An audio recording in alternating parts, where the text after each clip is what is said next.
Bueno, ¿qué les parece? Tomen asiento. Sean bienvenidos a la casa de nuestro Dios. Ustedes saben que estamos estudiando el libro de Esdras y que estamos estudiando el capítulo 4.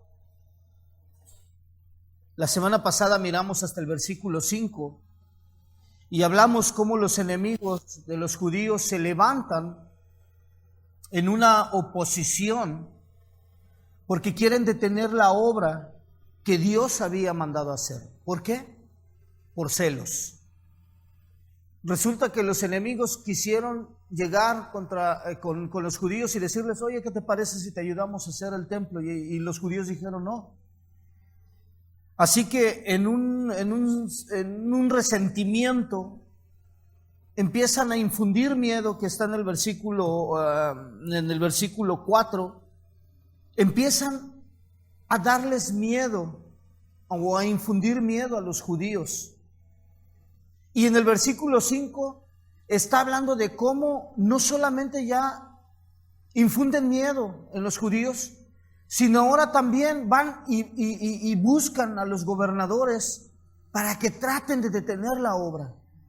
Y del versículo 6 en adelante vamos a ver cómo no fue suficiente nada más eso. Ahora van a ir más arriba. Ahora van a buscar al rey para que impida la construcción del templo. Nuestro tema de la semana pasada y el día de hoy, que es la segunda parte, es oposición, mito o realidad. Comenté la semana pasada que yo he platicado con algunas personas y piensan que en realidad no existe la oposición, que nosotros la hacemos. La verdad es que sí existe la oposición. Es real. Existe Dios, pero también existe Satanás. Existe un creyente de Dios y también existe un creyente de Satanás. Habemos hijos de Dios que servimos al Dios Altísimo, pero también hay quienes sirven a Satanás. Existe la oposición, es real. La misma palabra de Dios en el libro de Gálatas dice que las obras de la carne y del Espíritu chocan entre sí, porque existe la oposición. Esto es algo real. Pero nosotros tenemos que aprender a identificar cómo es, dónde está, con quién es. Y nosotros necesitamos encontrar dentro de la palabra de Dios esos sentidos de alerta para identificar tanto al opositor o la misma oposición. Y aquí vamos a encontrar cómo los celos de unos judíos mestizos mezclados con diferentes razas tomaron esos resentimientos porque no les permitieron ayudar en la edificación del templo. La razón era muy simple. Los deseos de estos mestizos no eran concretamente llegar y alabar a Dios, sino volver a corromper el templo. Ya no existía el templo. Como dato histórico, porque este es parte de los libros históricos, ahora los que vengan a la escuela bíblica, cuando veamos la clase de panorama del Antiguo Testamento, se van a dar cuenta cuáles son los libros históricos y nosotros estamos estudiando uno de ellos. Como dato histórico, cuando ellos empezaron a edificar el templo hasta que lo terminaron, se tardaron aproximadamente 20 años en terminarlo. Por eso, un dato también ahí aunado a esto, cuando Jesús les dijo, cuando estaba anunciando su muerte, les decían: hey, ¿saben qué? Tiren el templo y yo lo levanto en 3 días. Y era como lo criticaban y les decían a Jesús: oye, pero se tardaron mucho tiempo para hacerlo y tú vienes y nos dices que en 3 días lo vas a levantar. Pues ¿cómo es eso? Eso era lo que le criticaban, porque la edificación de este templo se había tardado 20 años. Pero la oposición concretamente no era para que no se construyera el templo, sino porque ellos lo querían hacer. Querían volver a corromper esa parte del templo que Dios estaba volviendo a querer levantar. Pero, así como les digo, la oposición que se levanta, en ocasiones es muy fuerte. Es muy poderosa, pero está en nosotros identificarla. Si no me creen, miren, piensen en esto. Un dato histórico acerca de los Estados Unidos. El 12 de abril de 1861, del 12 de abril de 1861 al 9 de abril de 1865, estuvo la guerra civil en los Estados Unidos. Una guerra civil que consistía por parte de un partido político. Un partido político era el de la Confederación. No había PRI, no había PAN. En Estados Unidos era la Confederación y el otro partido era el de la Unión, al que pertenecía el presidente Abraham Lincoln. El partido de la Confederación consistía de 11 estados de los Estados Unidos y ellos querían que siguiera la esclavitud. Pero Abraham Lincoln no quería que estuvieran los esclavos. Él estaba luchando contra la abolición de la esclavitud. En 1860, Abraham Lincoln, en su lucha contra la abolición de la esclavitud, perdió una batalla con este partido y continuaba la esclavitud. ¿Por qué? Porque lo que querían los 11 estados sureños de Estados Unidos era que la esclavitud continuara. Pero Abraham Lincoln, como era un creyente de Dios, él ya no quería esa esclavitud. Así que empezó a luchar contra eso. Su lucha fue fuerte, pero no paró allí. Se aliaron los partidos fronterizos y empezaron a votar en contra de Abraham Lincoln. Cuando ya fue presidente, Abraham Lincoln tenía dos cosas, tenía algo como prioridad, el presidente de los Estados Unidos, y era que Estados Unidos fuera un país completo, unido. Y empezó a luchar contra esto, contra la abolición. En aquellos años, las mujeres y obviamente la gente de color no podían votar. Ellos estaban restringidos de todo tipo de derecho como ciudadanos de Estados Unidos. Y Abraham Lincoln estaba luchando contra ello. Así que comenzó a trabajar de tal forma que descubrió una cosa para poderle hacer frente a la guerra civil: hacer guerra contra ellos mismos, aunque él no quería. Así que empezó a trabajar más duro y de pronto,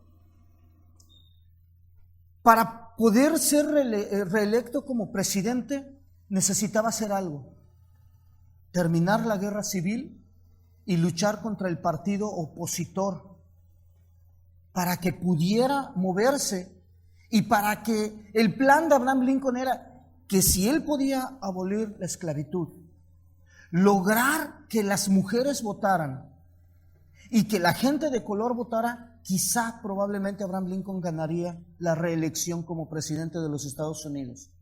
Se empieza a mover y dentro de su propio partido, que era el Partido de la Unión, también había opositores. ¿Saben por qué? Porque se sentían a gusto con la esclavitud.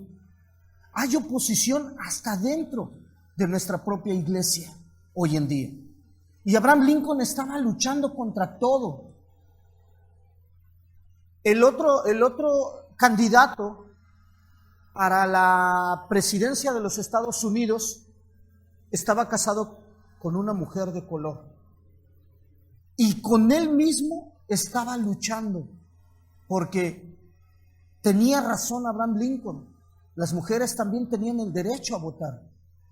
Así que se mueve de tal manera que Abraham Lincoln gana la confianza de este hombre y empiezan a votar a favor de Abraham Lincoln para la abolición de la esclavitud. Mientras que del otro partido, que era el opositor, el partido de la Confederación, dentro de allí, de ese partido, había gente que reconocía que para tener la esperanza de que en un futuro pudieran aspirar a tener presidentes también de ese partido, lo lógico era apoyar la idea de Abraham Lincoln. Así que empieza a ganar votos también Abraham Lincoln y gana la oportunidad, ganan el derecho de la abolición de la esclavitud. Termina la guerra civil en el 65, el 9 de abril, pero 5 días después asesinaron al presidente Abraham Lincoln. ¿Saben qué logró? Que hoy los Estados Unidos es un país unido donde existe la libertad de expresión por la lucha ideal de un presidente. Las mujeres de los Estados Unidos pueden votar libremente y la gente de color. Fue lo que consiguió el presidente Abraham Lincoln. Pero la oposición fue grandísima. Perdió una lucha en ese tiempo. Hoy en día nosotros en la iglesia experimentamos también la oposición. Es más, en estos momentos puede haber gente que está en oposición contra lo que estamos enseñando.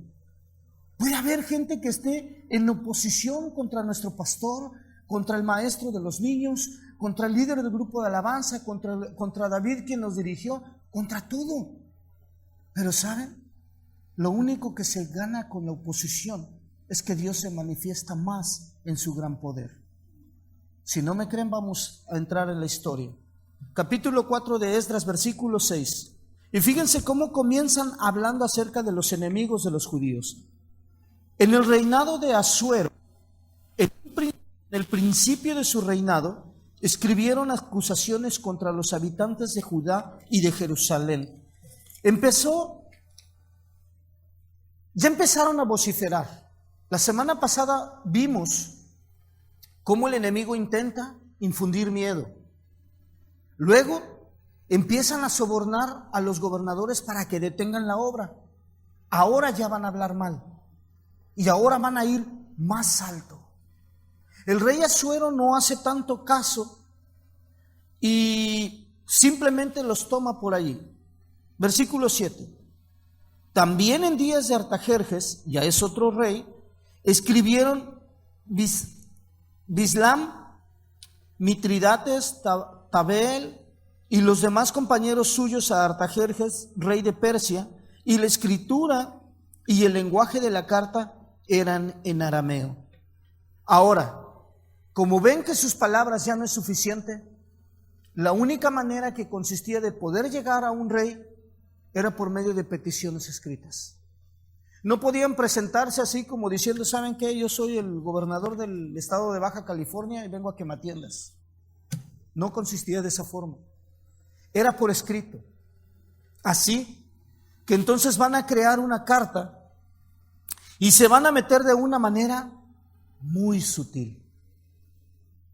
La oposición así es como entra.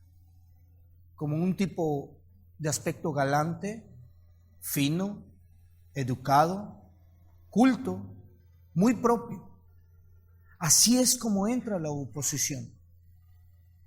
¿Alguno de ustedes, comenté la semana pasada, ha experimentado cuando abres tu confianza de más y de repente te das la vuelta y te dan la puñalada o una patada por la espalda? Así es la oposición. Se presenta educado, propia, y en el menor descuido viene la patada. Traición, verdad o mentira, mito o realidad, así es la oposición, ni más ni menos. Versículo 8. Rehum, canciller, y Simsai, secretario, escribieron una carta contra Jerusalén al rey Artajerjes. En tal fecha escribieron Rehum, canciller, y Simsai, secretario, y los demás compañeros suyos, los jueces, gobernadores y oficiales, y los de Persia, de Erec, de Babilonia, de Susa, esto es, los elamitas, y los demás pueblos que el grande y glorioso Asnapar transportó e hizo habitar en las ciudades de Samaria y las demás provincias del otro lado del río. Fíjense, ese enemigo empezó a buscar aliados. Fue como una pequeña mancha de óxido. Comienza en una esquina, se va haciendo más grande y paulatinamente se extendió. O como el cáncer, la enfermedad del cáncer. Comienza muy poquito y va avanzando hasta cubrir todo el cuerpo. Así comenzaron ellos, con un pequeño movimiento, manifestando una oposición y un resentimiento porque no querían que los judíos fueran quienes hicieran la obra, porque ellos deseaban que el templo fuera terminado solo para volverlo a corromper. Y empezaron los enemigos a trabajar fuertemente. ¿Alguna vez te ha pasado algo similar? Que de pronto cuando te das cuenta, ya no solamente habló tu vecino, ya fue tu hermano, ya fue tu amigo. Ahora ya comienza tu tío, tu sobrino, hasta el perro empieza a hablar mal de ti. ¿Te ha pasado?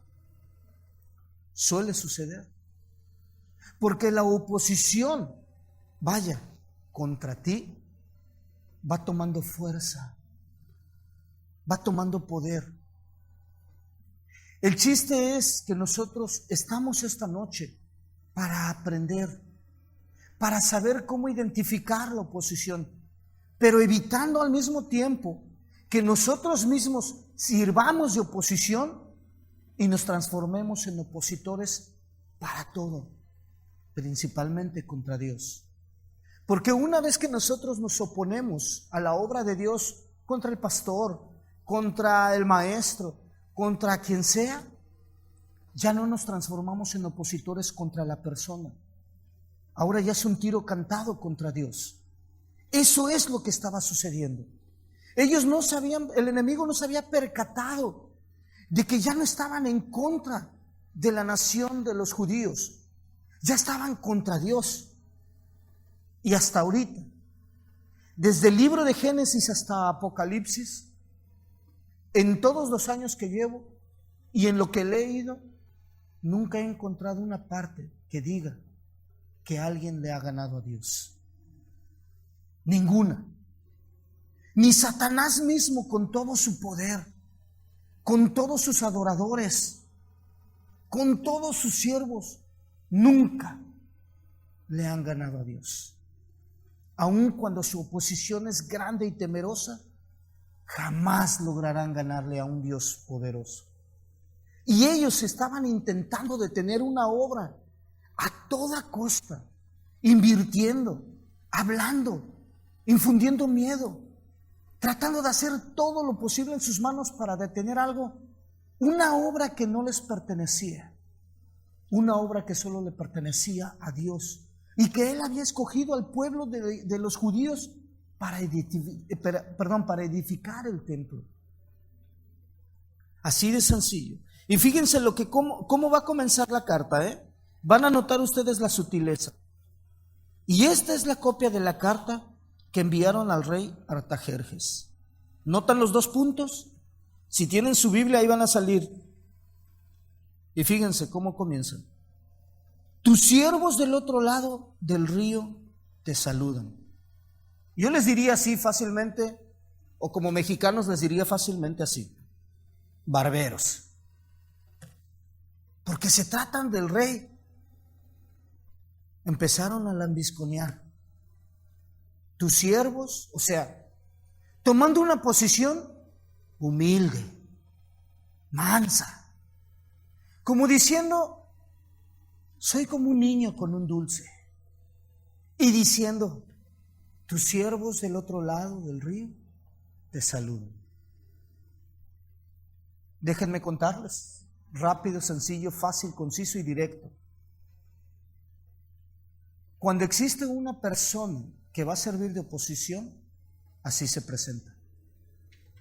Ni más ni menos. Hola, mucho gusto, yo soy Raúl. Y cuando te das vuelta, ¡fum! Zócalo, dirían el otro. ¿Verdad? Así es como se hace. Representan una dulzura que no tienen. Representan una inocencia que tampoco tienen. No quiero meterme en conflictos de palabras porque saldríamos ofendidos, pero identifican la dulzura, esa aparente inocencia que no se conocía, porque ellos sabían a lo que le tiraban.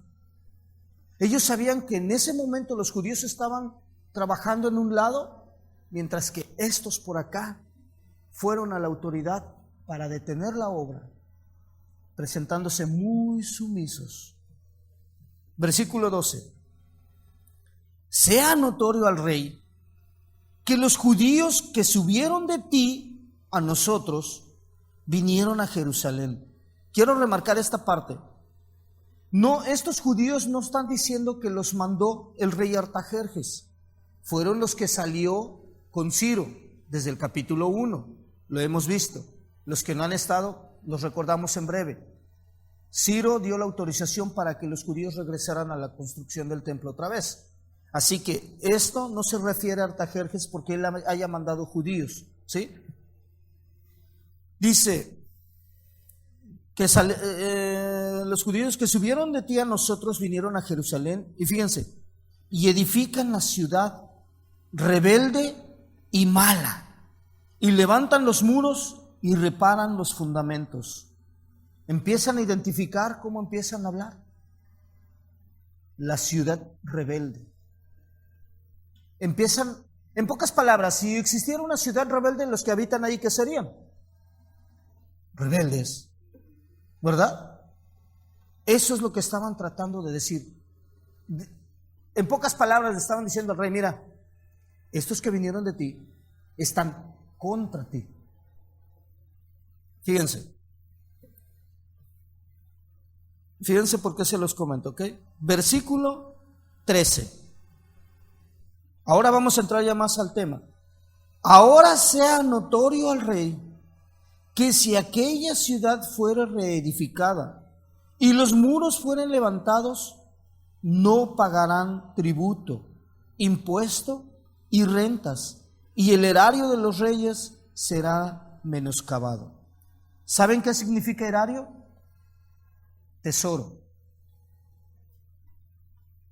Menoscabado quiere decir que va a ir haciéndose, no sé, escaseando, se va a ir haciendo pobre, era una expresión. O sea, estaban tratando de decirle al rey: mira, si ellos terminan la ciudad, ya no vas a tener dinero. Todo se te va a ir terminando y te vas a ir empobreciendo. ¿Qué creen que pretendían con estas palabras con el rey? ¿Qué creen que pretendían? Moverle su ambición. Era lo que estaban haciendo. ¿Sabes qué? Te vas a quedar pobre porque ellos ya no te van a dar. Enseguida, cuando alguien piensa en dinero, ¿qué es lo que hace? Trabaja la cabeza, ¿no es verdad? Al decirle estas palabras al rey, prácticamente el rey comenzó: caray, ¿me estás diciendo que ya no voy a tener para mi domingo? Ya no voy a tener para darle a los chuchulucos a los niños de sábado y domingo, para el cine. No existía el cine, pero pues a lo mejor teatro. Así que se le empezó a mover por allí al rey. Versículo 14. Siendo que nos mantienen del palacio, no nos es justo ver el menosprecio del rey, por lo cual hemos enviado a hacerlo saber al rey. Yo puedo identificar algo en este versículo 14 en una sola palabra, rápido, una sola palabra. Otra vez, quiero leerlo para que podamos encontrar la palabra. Siendo que nos mantienen del palacio, no nos es justo ver el menosprecio del rey, por lo cual hemos enviado a hacerlo saber al rey. Una sola palabra encuentro allí: chisme. Empezaron a hacer chisme y le empezaron a decir: hey, te estoy haciendo saber que esto está pasando.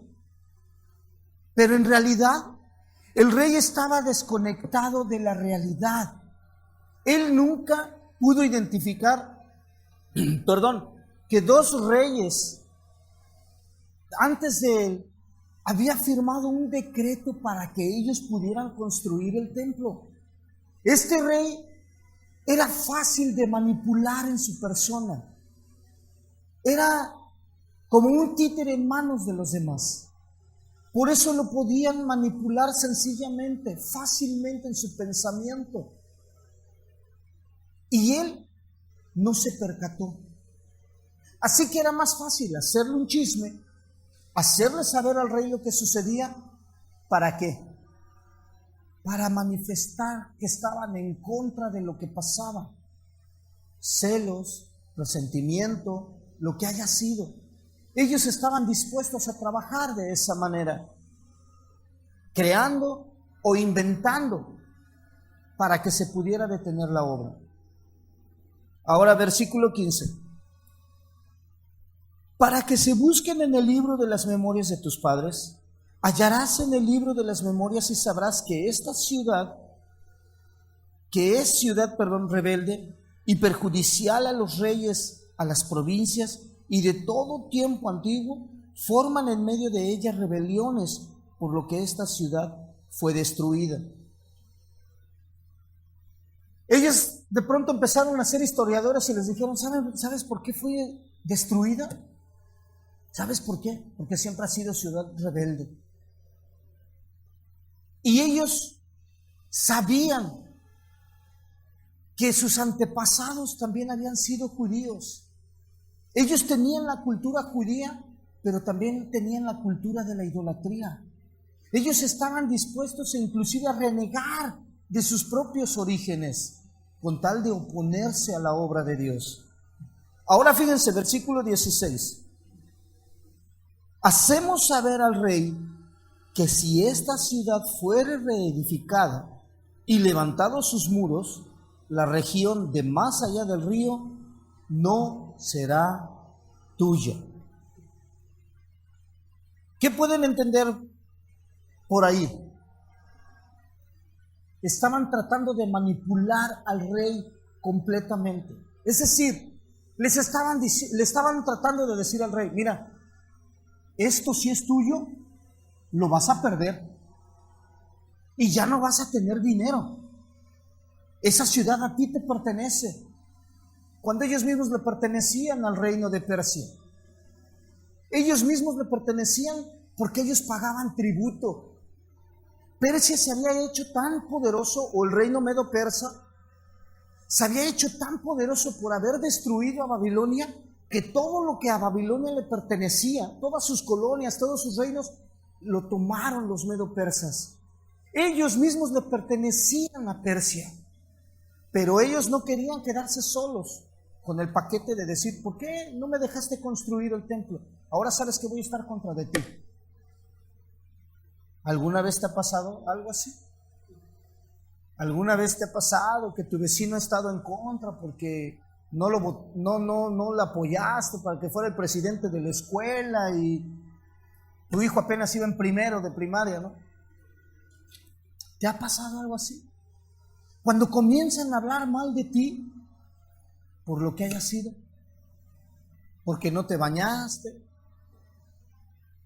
porque no te lavas los dientes. ¿Te ha pasado algo así que hablan contra de ti?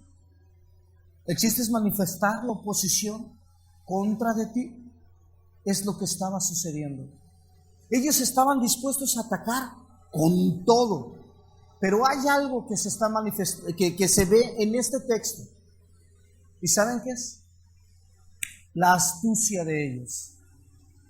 Así como la serpiente antigua que representa a Satanás se metió con astucia, entró con astucia a la mente de la mujer, con Eva, porque no atacó primero al hombre. Déjenme decirles por qué.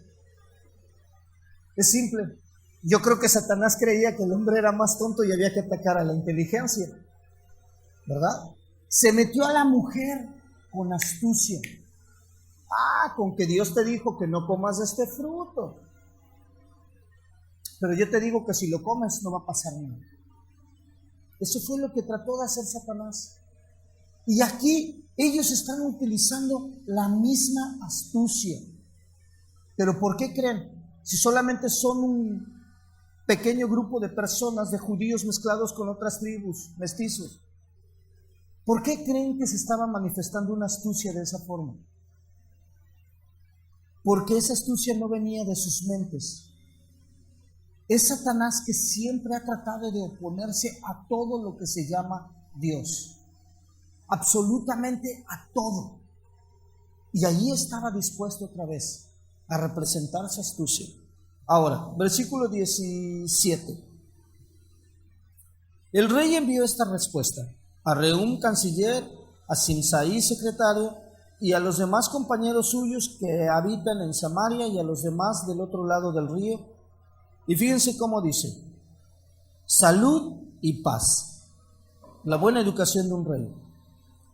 La carta que nos enviaste fue leída y claramente delante de mí, y por mí fue dada orden, y buscaron y hallaron que aquella ciudad de tiempo antiguo se levanta contra los reyes y se rebela y se forma en ella sedición.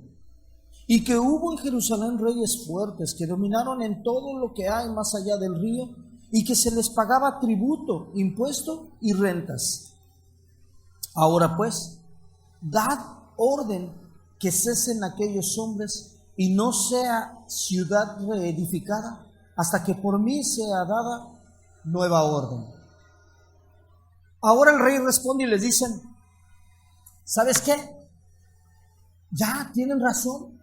Encontramos que habían reyes que de alguna manera sí eran rebeldes a nosotros, que nosotros les pagábamos tributo y todo aquello. Pero ahora vamos a detener esta obra que tú estás solicitando. Se detuvo. Bíblicamente o históricamente, el templo se terminó en el 515 a.C., pero se detuvo 2 años su construcción. ¿Saben qué sucedió por 2 años? El pueblo se entristeció. Entonces van a experimentar el pueblo una serie de cosas como estas: desánimo, depresión, aflicción. Estaban molestos, pretendían renunciar, pero también hubo desilusión. Ahora viene otra parte. Ese tipo de sentimientos que empezó a vivir el pueblo por la opresión. ¿Saben que en realidad eso es lo que siempre ha intentado Satanás? Dice que él vino a robar, matar y destruir. Va a intentar, o desde los años antiguos, desde Adán, ha intentado robar la paz, el gozo, la santidad. El hombre ha perdido su identidad como hijo de Dios. Nosotros como cristianos a veces fallamos en el pecado, y una de las cosas, lo primero que sucede es el desánimo. Ahora ellos van como pueblo a experimentar todos esos sentimientos a causa de la opresión. Hace no sé cuántas semanas atrás estaba muy desanimado, entró en mí la depresión, me sentía mal. Hubo un rato que fuimos a visitar a mi mamá ese día, me parece que fue martes, estaba estudiando para el mensaje del miércoles, y estaba muy deprimido, de verdad, muy deprimido por toda esta temporada de aflicción que nos ha llegado. Y me sentía tan mal que buscaba una evasiva en mi mente para no bombardear mi pensamiento. Y de pronto le dije a mi esposa, ¿y qué tal si vamos y le decimos a mi mamá si desayunamos unos sopes? Porque nos gustan cómo los hace mi mamá, le quedan muy sabrosos. Y le dije a mi esposa, ¿qué te parece si le digo a mi mamá? Y le dije a mi hija, háblale a tu abuelita. Le habla a mi mamá, y total que me dijo, Suset me dijo, dice que le gustaría, pero dice que no tiene nada. ¿Cómo que no tiene nada? Sí, dice que van 2 días en los que no ha tenido que comer, que le ha dado mi tía Gosi, y que de plano ahorita no tiene nada. ¡Fum! De pronto me quedó en mi cabeza, ¿qué pasó? Yo tengo una promesa especial que le hice a mi madre desde que yo tenía 7 años, y que a mi edad todavía la estoy cumpliendo. Yo le dije, siempre voy a ver por ti. Es más, yo le dije aquel día, yo no me quiero casar, pero si yo un día me caso, yo quiero que la esposa que me toque sea como eres tú, mamá. Tenía 7 años. Y le dije, pero yo te prometo que todos los días de tu vida te voy a ver. Esta mañana que les cuento, de pronto cuando me dijo eso mi hija, dije, ¿qué pasó? No esperaba esto. Le dije a mi esposa, nos vamos en este momento. Armamos un poquito de despensa. Ya no quería, pero tuve que pasar la tarjeta de crédito y comprarle un poco de mandado a mi mamá. Y llegamos a la casa y empezaron a hacer los sopes. Pero yo me sentía muy deprimido aunado a esto. Y hubo un instante en el que yo le dije a Dios, Señor, ¿dónde estás? Te estoy buscando. Estoy tratando de servirte fielmente. Estoy esperando en ti y a veces las fuerzas se me acaban. Pero me sentía muy deprimido. Al final del día, Dios compuso las cosas, volví a recobrar mi paz, mi gozo, y empecé a lamentar toda esa mañana en la que yo me sentía desilusionado, desanimado, triste, afligido por las cosas. Eso es lo que pretende hacer la oposición todo el tiempo. Pero cuando Satanás sabe que como hijos de Dios hemos pecado contra Dios, se agarra más fuerte todavía y trata de aplastarnos. Piensen en esto.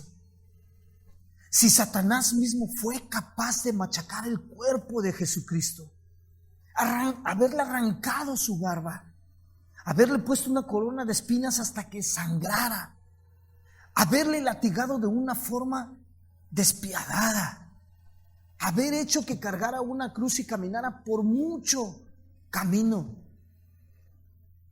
y todavía haber logrado que sus manos fueran traspasadas, sus pies, haber traspasado su costado y quizás hasta la última gota de su cuerpo derramara. Si Satanás fue capaz de hacer eso en oposición contra Jesús, ¿qué no es capaz de hacer contra nosotros? Porque se va a levantar en una oposición grande. Y si no saben por qué, simple. Cuando no vivíamos con Cristo, le pertenecíamos a Él. Y una vez que lo hemos dejado y hemos buscado a Dios y somos constituidos hijos de Dios, entonces su oposición es más fuerte que antes. Por eso se levanta más fuerte.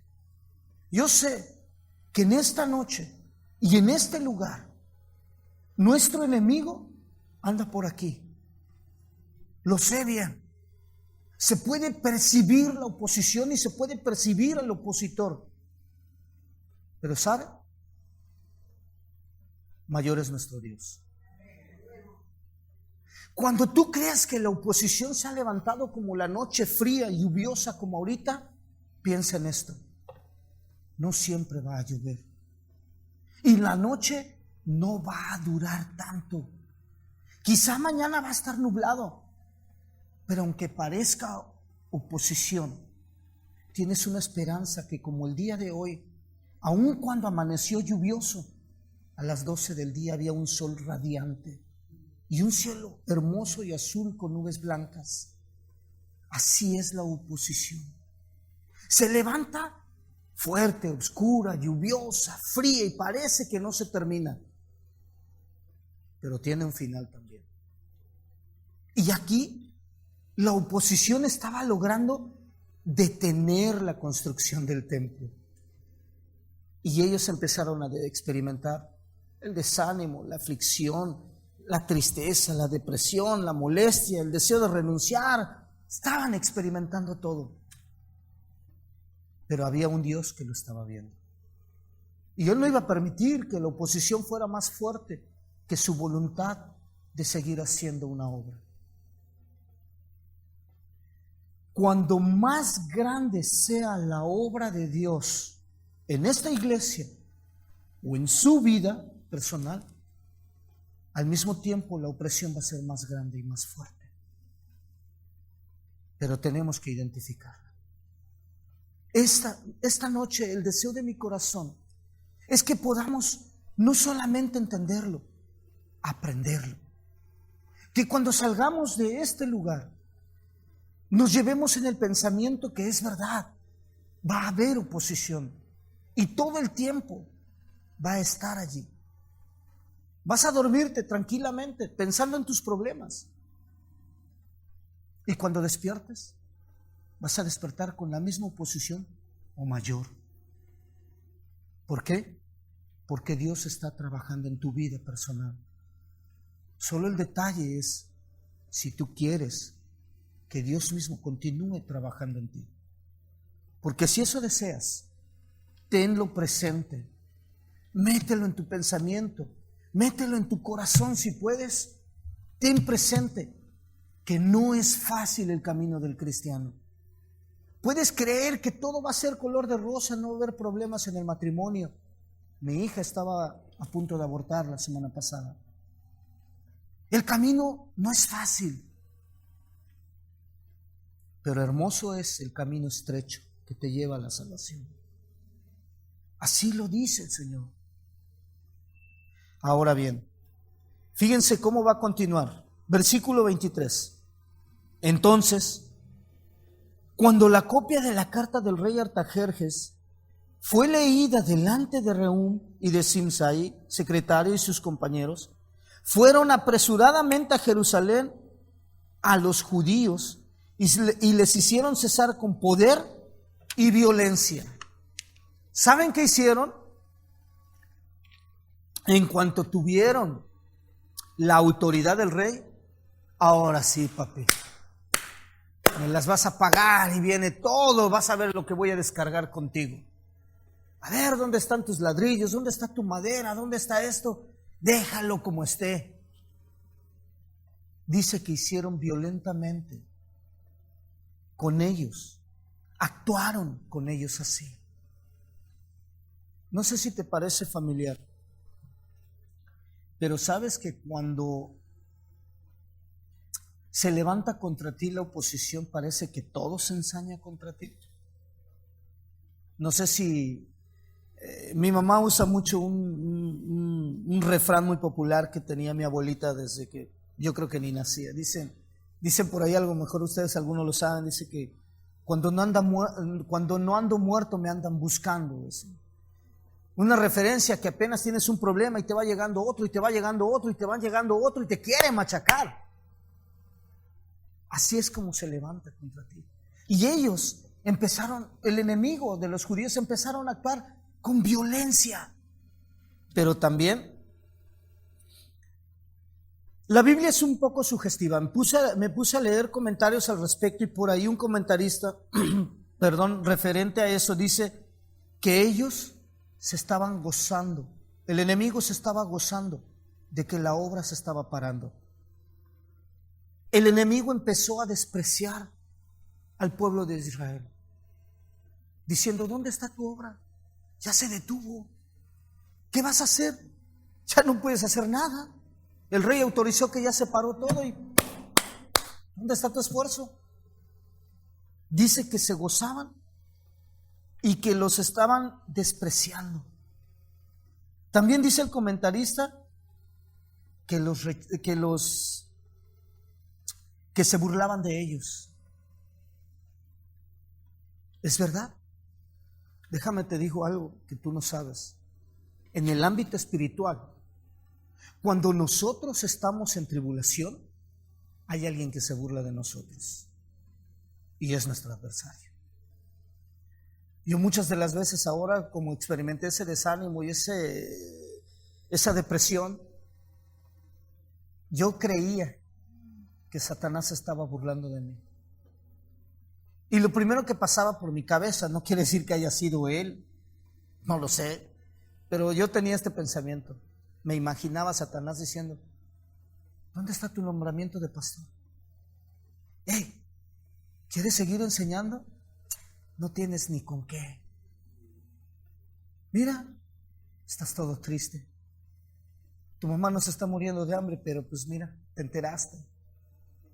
Les puedo asegurar, les podría jurar que yo estaba llorando esa mañana cuando me enteré eso de mi mamá. Y yo me dije: ¿sabes qué? Raúl, tienes 43 años, no puedes permitir que tu mamá esté así. Y me sentía mal y me imaginaba a Satanás burlándose de mí. Me lo imaginaba parado de pie ante mi cara, diciéndome: no tienes nada. La verdad, trabajó duramente. Sin embargo, así es la oposición. Trata de burlarse. Este comentarista, estaba diciendo que se estaban burlando de los judíos. Les llegaban y les decían: ¿dónde está tu obra? ¿Dónde está?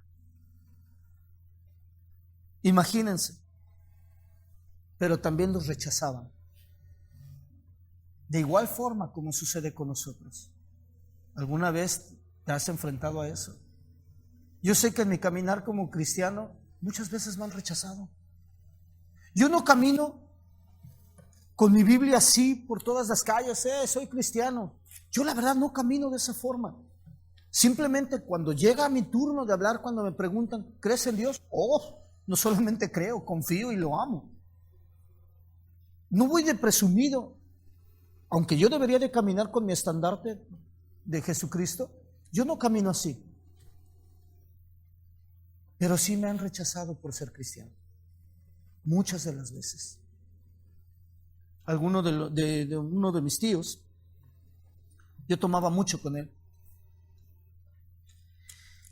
No voy a decir su nombre por si un día escucha el mensaje.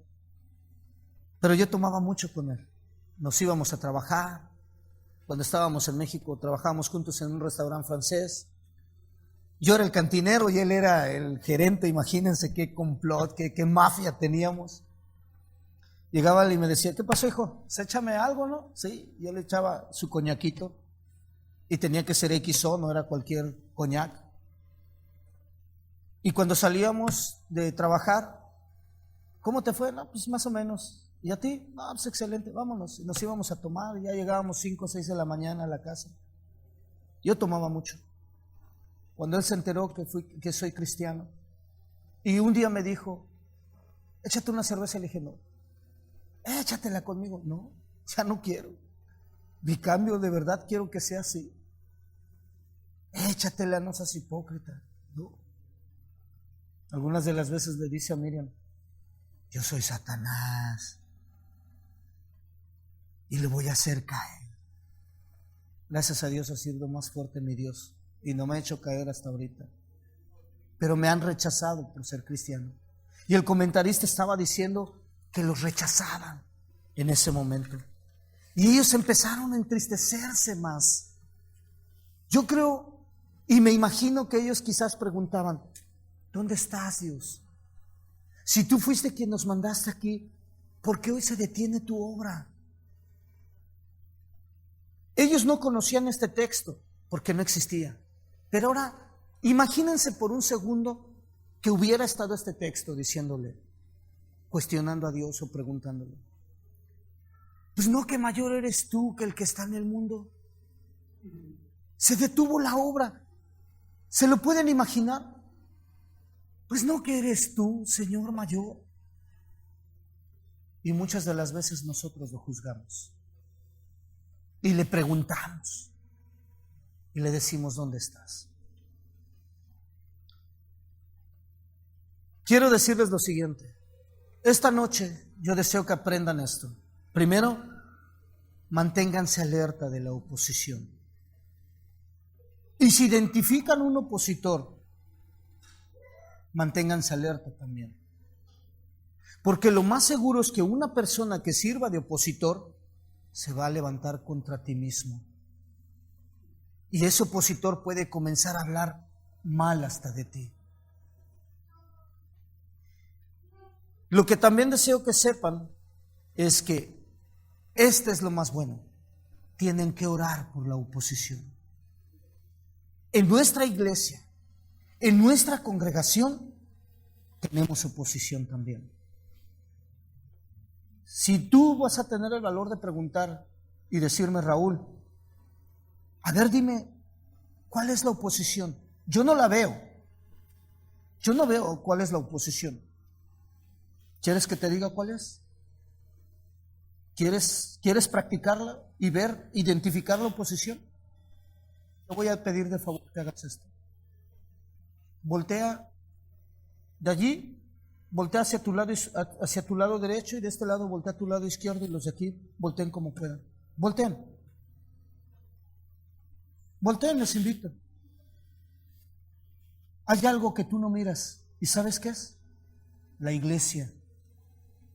Ve cuántas personas estamos ahorita. Velo, sillas vacías. Porque una noche es fría y lluviosa, porque es miércoles por la noche, porque está jugando la selección mexicana. Esa es la oposición por la que debes de orar. Cuando una iglesia está llena, es porque es el fruto de nuestro Señor Jesucristo en la vida de nosotros. Y cuando la iglesia está vacía, no es porque el Señor no haya hecho fruto, es porque nosotros nos hemos mantenido alejados de Dios. El Señor mismo dijo: si se mantienen conmigo van a tener mucho fruto, pero apartados de mí nada pueden hacer. Nada. ¿Ves que si hay oposición en la iglesia? Quiero invitarlos a que oren por esa oposición.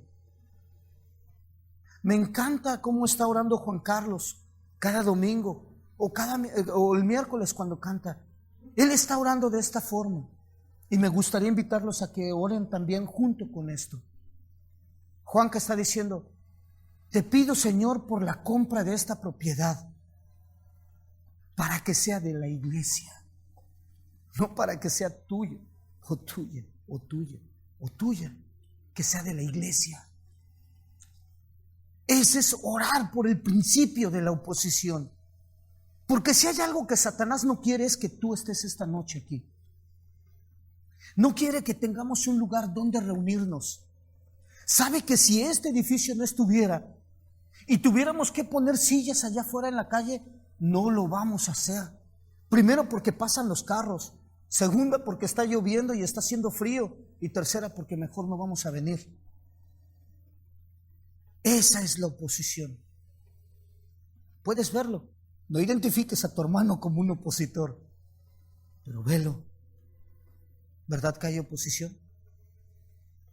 Me gustaría sugerirte que empieces a orar por ella, porque la oposición o el opositor salga de aquí definitivamente y podamos trabajar juntos en la obra a la que Dios nos llamó.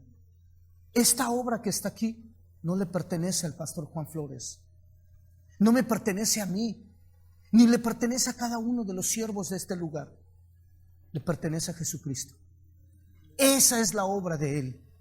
Esta es su obra perfecta, pero necesitamos orar para que la perfección se haga completa. Levántate y empieza a orar. Ahora bien, antes de terminar quiero decir lo siguiente. Aprende a identificar la oposición o al opositor. Ora también por la oposición, porque es fuerte. Ahora, perdón, me adelanté un poquito. Identifican la oposición o el opositor. Quiero que veas lo siguiente. Segunda de Timoteo 2. Si tienen 5 minutos, regálenmelos. Es de gran valor. Segunda de Timoteo capítulo 2, desde el versículo 23 hasta el 26. Fíjense, hablando de oposición específicamente, ¿ok? Pero desecha las cuestiones necias e insensatas, sabiendo que engendran contiendas. O sea, identifica una vez más al opositor o a la oposición, ¿sí? Una vez más. Pero desecha las cuestiones necias e insensatas, sabiendo que engendran contiendas.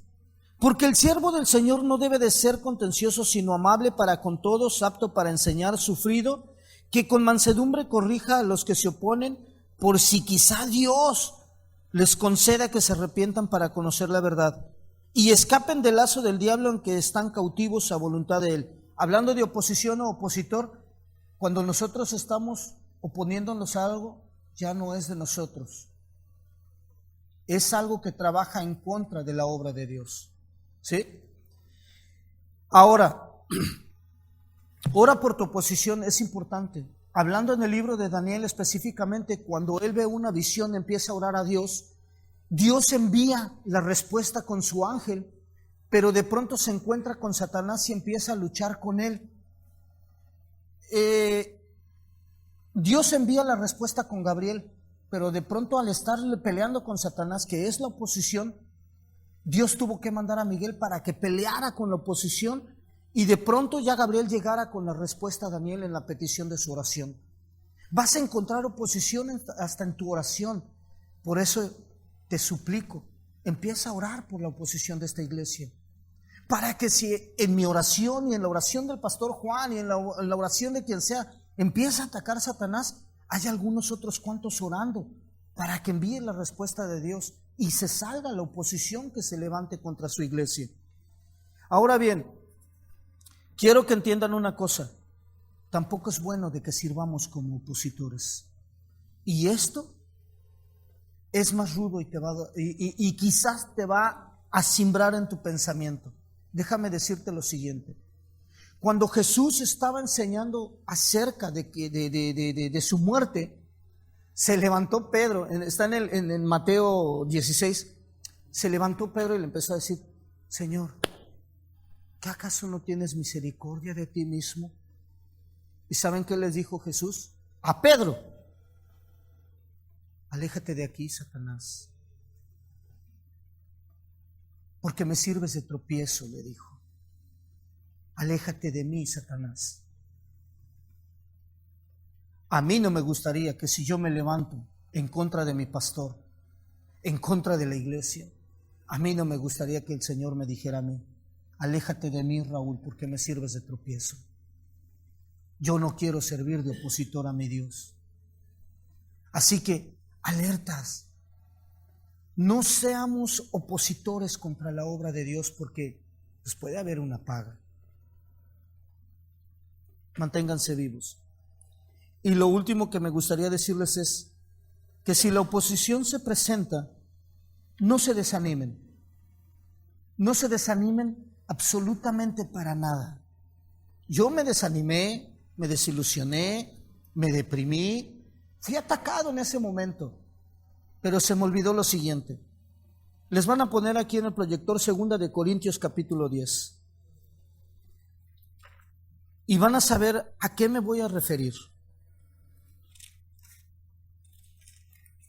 Fíjense bien, dice: pues aunque andamos en la carne, no militamos según la carne, porque las armas de nuestra milicia no son carnales, sino poderosas en Dios para la destrucción de fortalezas, derribando argumentos y toda altivez que se levanta en contra del conocimiento de Dios y llevando cautivo todo pensamiento a la obediencia a Cristo.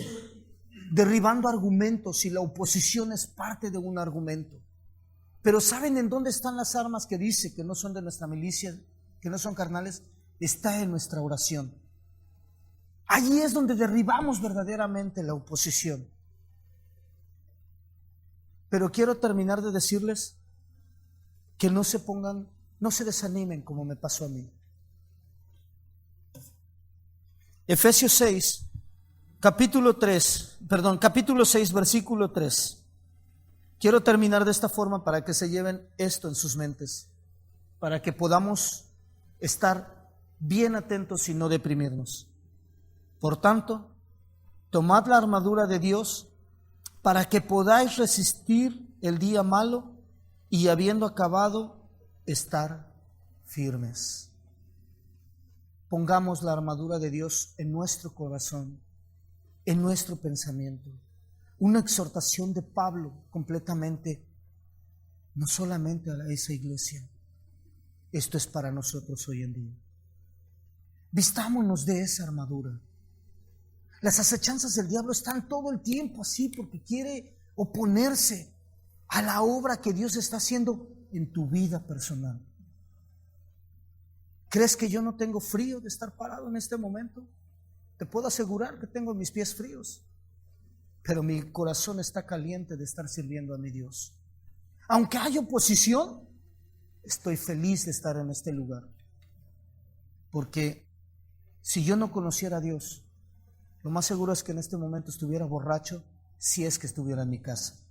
Y si viviera, porque como tomaba mucho, hasta a lo mejor una congestión tuviera en este momento. Alértense. Visualicen un opositor o la oposición. Y cuando lo vean, aléjense, porque puede ser fatal. Puede detener la obra de Dios en tu vida personal. Puede detenerla a toda costa. Si identificas la oposición, aléjate o deténla. Y si identificas